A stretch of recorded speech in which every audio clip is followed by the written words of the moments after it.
சாதாரண தொண்டனாகிய என்னை தலைமை ஏற்று இந்த கூட்டத்தை எனக்கு வாய்ப்பு வழங்கிய எங்களுடைய மாவட்ட கழக செயலாளரும் எங்களுடைய அரசியல் வழிகாட்டியும் சாதாரண தொண்டனையும் மதித்து பல்வேறு பொறுப்புகளை கொடுத்து அழகு பார்க்கும் மாவட்ட கழக செயலாளர் அண்ணன் அவர்களை மீண்டும் ஒரு முறை மனதார வணங்கி எனக்கு வாய்ப்பளித்தமைக்கு நன்றி கூறுகிறேன். இந்த மாபெரும் பொதுக்கூட்டத்திற்கு வரவேற்புரை நிகழ்த்திருக்கும் அண்ணன் மோகன் அவர்களையும் ஆகப்பன் அவர்களையும் எம் பாண்டியன் அவர்களையும் சதீஷ் அவர்களையும் நல்லதம்பியானவர்களையும் இதுல முதல்ல பேச்சாளர் எல்லா பேரையும் சொல்லிட்டாங்க. நான் அமைச்சர் இருந்ததுனால பேர் நான் சொல்றதுல மரியாதை, அதனால எல்லாரும் பேர் சொன்ன நினைச்சு வருக நான் வரவேற்கிறேன். முடிவாக சிறப்புரையாற்றுவதற்கும் நம்மளுடைய அமைச்சர் அவர்கள் சிறப்புரையாற்றுவார்கள்.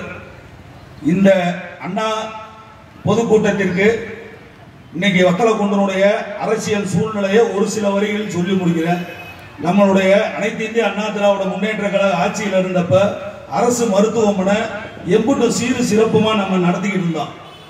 இன்னைக்கு அரசு மருத்துவமனை அப்படி அது ஒரு லாட்ஜ் மாதிரி ஆகி போச்சு. அங்க டாக்டர்ல சாதாரண காட்டன் கூட இல்ல. என்ன ஒரு அமைச்சரா இருக்க ஒரு ஊர்ல இம்புட்டு ஒரு கேவலமா அரசு மருத்துவமனை நடக்குதுன்னா இந்த திராவிட மாடல் ஆட்சிக்கு இதுவே ஒரு சான்று. ஒண்ணும் இல்லைங்க, ஒரு 10 நாளைக்கு முன்னாடி குருமோட்டில இருந்து ஒரு பிள்ளை பாம்பு கடிச்சிருச்சு. அந்த பிள்ளைக்கு இங்க வைத்தியம் பார்க்க வர்றாங்க. பாம்பு கடிக்க மருந்து இல்ல. சரி மருந்து இல்லைன்னு சொல்லி ரெஃபர் பண்றாரு. அந்த 108 ஆம்புலன்ஸ் இல்ல. ஏறக்குறைய அந்த பிள்ளைக்கு வாயில் நுர வருது. 1.5 மணி நேரம். நானு அவங்க 300 ரூபா கூலிக்கு போறவங்க ஒரு 3000 ரூபா 4000 ரூபா ஆம்புலன்ஸ் கொடுத்து போக முடியுமா? என்ன நிர்வாகம் பண்றீங்க அரசு நிர்வாகம்? அரசு மருத்துவமனையில காட்டன் கூட இல்லைங்க. நாங்க இருக்கிறப்ப சுகர் மாத்திரை 15 நாளைக்கு ஒரு நாளைக்கு சுகர் மாத்திரை கொடுத்தோம். இன்னைக்கு சுகர் மாத்திரை என்னன்னா ரெஃபர் பண்றாங்க திண்டுக்கலுக்கு. சுகர் மாத்திரை போய் காணவளக்கில் போய் வாங்கிட்டு வாங்குறாங்க. அம்முட்டு ஒரு அவலமான ஆஸ்பத்திரி வத்தலக்குண்டு ஆஸ்பத்திரி. வத்தலக்குண்டு ஆஸ்பத்திரி. இதற்கு மேலாக ஹைவேஸ் எடுத்துங்க. ஹைவேஸ்ல பாதி சாக்கடை போட்டாங்க, மீதி சாக்கடை போடவே இல்லை. அந்த மீதி சாக்கடைக்கு பில்லு எடுத்துட்டு போயிட்டாங்க. பூரா அங்கங்க தோண்டி கிடக்கு. இதை காட்டி ஒரு கொடுமை. இந்த ஆட்சி ஒரு கேவலமான ஆட்சிங்கிற ஒரு உதாரணம் சொல்றேன். ஏறக்குறைய 1.5 வருஷமா ஒரு கார் நிக்குது ஒரு இடத்துல. அந்த எண்ணத்துக்கு அந்த கார் நிக்குது. அந்த காரை எடுத்துட்டு உங்களால சாக்கடை கட்ட முடியல. தெம்பு திராணி இல்லாத ஆட்சி என்ன ஆச்சு? நல்லா யோசித்து பாருங்க. அந்த கார் எடுத்துட்டு சாக்கடை போடுறதுக்கு உங்களால திமுக முடியுமா? கார் 1.5 வருஷம் நிக்குதுங்க. அந்த கார் கான்ட்ராக்ட் சொல்றாரு அந்த கார் எடுத்தா தாங்க சாக்கடை போட முடியும்னு. இதுவரைக்கும் எடுக்க முடியல. அந்த கார் எடுக்க முடியாத மர்மம் என்ன? யாருடைய கார்? அந்த கார் என்னங்க போட்டு கேவலமா ஒரு நிர்வாகம் நடந்துகிட்டு இருக்குன்னா வத்தலக்குண்டுல ரொம்ப இதை காட்டி ஒன்னு சொல்றேன். அப்படியே நேர போங்க நம்ம மதுரை ரோட்ல அவங்க கடைசிக்கு கட்டத்தில் இருக்காங்களாம். இந்த 1 வருஷம் தான் இருக்கு. எல்லா தப்பும் செய்யறாங்க. ஏங்க ஒருத்தன் புளிய மரத்தை சுத்தி பென்சிங் பண்ணி வச்சிருக்காங்க இதுல நம்ம மதுரை ரோட்ல பெட்ரோல் பல்க்கு ஏத்த மாதிரி. என்னடான்னு கேட்டா அது கவுன்சிலர் புடிச்சு வச்சிருக்காரு. ஏன்னா ஹைவேஸ் எடுத்த கவுன்சிலர் புடிச்சு வச்சு என்ன செய்ய போறீங்க? இப்ப இதெல்லாம் இந்த தலைமை உங்க தலைமை வேடிக்கை பார்த்துக்கிட்டு இருக்கா? நல்லா நான் போய் சொல்லுங்க. நீங்க போய் பாருங்க மதுரை ரோட்ல சிதம்பரம் பல்க்கு ஏத்த மாதிரி பாருங்க. ஏங்க ஒரு ஏறக்குறைய உள்ள சென்ட் 15 லட்சம் ரூபா.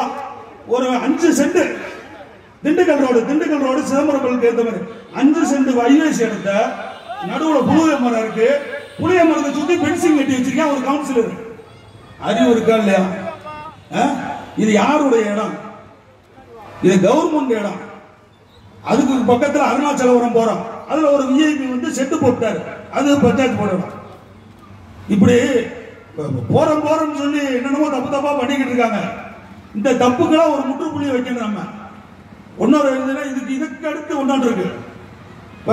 நம்ம மார்க்கெட்ல கடை கட்டுறாங்க.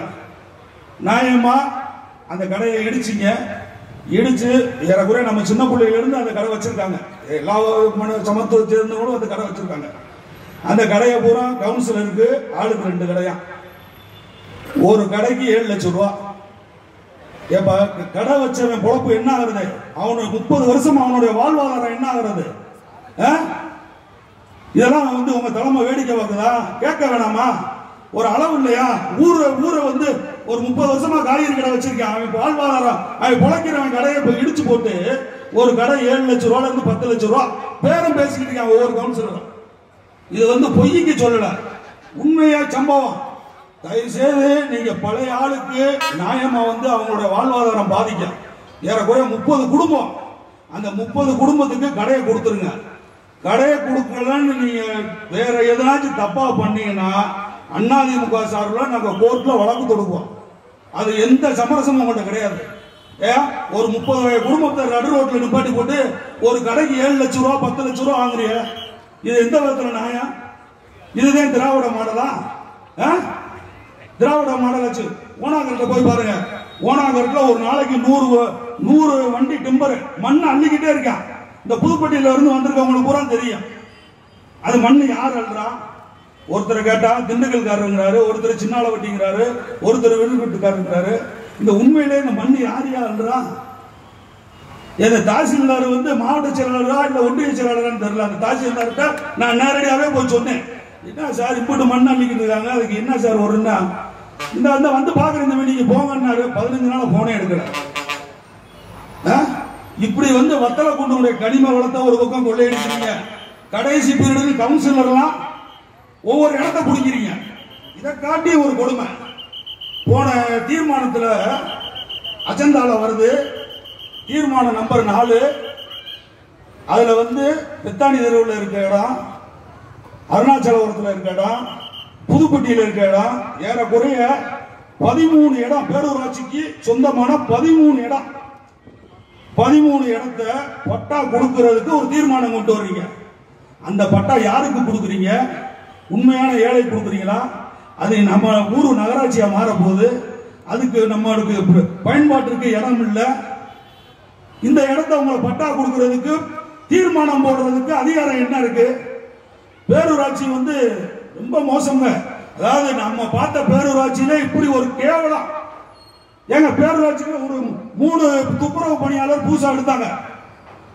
3 துப்புரவு பணியாளர் இதுவரைக்கும் வேலைக்கே வரல. ஏறக்குறைய 3 வருஷம் ஆச்சு. சம்பளம் மட்டும் வாங்கிட்டு போறாங்க. இத வந்து ஒரு ஈவோட்ட போய் சொல்றோம், என்னங்க அவங்கள சீப் இருக்காங்க, அவங்கள வேலை பார்க்கறதுக்கு சொல்லுங்க. மெம்மோ கொடுத்தாரு. மெம்மோ கொடுத்தவனே அதுல ஒருத்தர் போய் சொல்றாரு, ஏங்க அவர் அமைச்சர் போட்ட ஆளுங்கன்னா அந்த ஈவோ கிருகிருன்னு மயக்கம் போட்டாரு. ஏங்க இது என்னங்க எங்களை போய் அமைச்சர்கிட்ட மாட்டிடுறீங்கன்னு. இப்ப என்னையா இருக்கு இந்த ஊர்ல?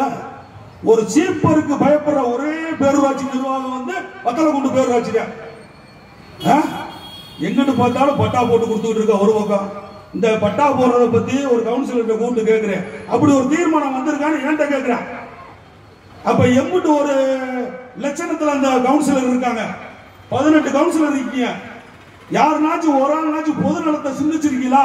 இந்த இடத்த பூரா எதுக்கு பட்டா போடுறீங்கன்னு கேட்டிருக்கீங்களா? காரணம் வந்து அதிமுக கவுன்சிலர் இல்லாத ஒரே குறைதான். நாங்க 10 வருஷம் இருந்தோம். பேரூராட்சி இடத்த ஒரு சென்ட் இடம் முடிச்சிருப்போமா, இல்ல ஒரு கைமுடி இடத்த யாருனாச்சும் ஆக்கிரமிச்சிருப்போமா? அண்ணாதிமுக கலந்து வந்து 3 வருஷம்.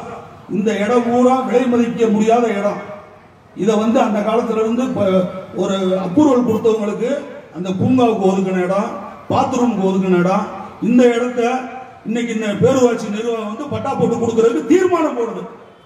தயவு செய்து நான் என்ன சொல்றேன், இப்படி ஒரு கேவலமான ஒரு பேரூராட்சி நிர்வாகத்தை இந்த இங்க இருக்க அமைச்சர் கூப்பிட்டு கண்டிங்க.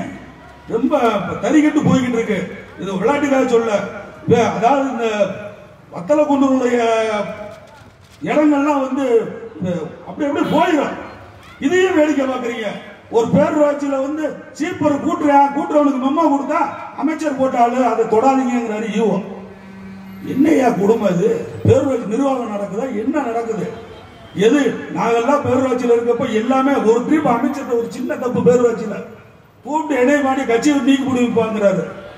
நாங்க தலைவரிக்க முடியாது அதை மாத்தி கொடுத்தோம். ஏன்னா அப்படி வந்து ஒரு தலைமைக்கு பயந்தோம். இன்னைக்கு இருக்க தலைமைக்கு எல்லாம் யாருமே சீப்பரே பயப்பட மாட்டாங்க. துப்புரவு பணியாளருக்கு வேலை ஓட்டு கொடுத்து இந்த 3 பேரும் 3 வருஷமா வேலையே பார்க்கறது இல்லை. அப்படி ஒரு அவல நிலை இந்த பேரூராட்சி நடந்துட்டு இருக்கு. பேரூராட்சி நிர்வாகத்தை வந்து அங்க போய் பாருங்க, பாத்ரூம் வந்து இலவச கழிப்பிடம் வந்து திறந்து வந்து இன்னைக்கு வரைக்கும் திறக்கவே மாட்டாங்க. பேருந்து நிலையத்தில் இருக்கிற இலவச கழிப்படையை பூட்டி வச்சிருக்காரு ஒருத்தர், ஒரு கட்சிக்காரரும் பூட்டி வச்சிருக்காரு. அந்த கட்சிக்காரரும் இதுவரைக்கும் அந்த பாத்ரூம் திறக்கவே விட மாட்டாரு. கேவலங்க. இதை காட்டிங்க இந்த ஊர்ல இன்னைக்கு நகராட்சியாக கொடுக்கக்கூடிய தகுதி உள்ள வத்தலக்குண்டுல நிரந்தரமான ஈவோ கிடையாது. எந்த ஈவோட போய் சொன்னாலும் சார் நான் இன்சார்ஜ் சார், நான் அடுத்த வாரம் போயிருவேன். இப்படியே இந்த 3 வருஷம் ஓடுதுங்க.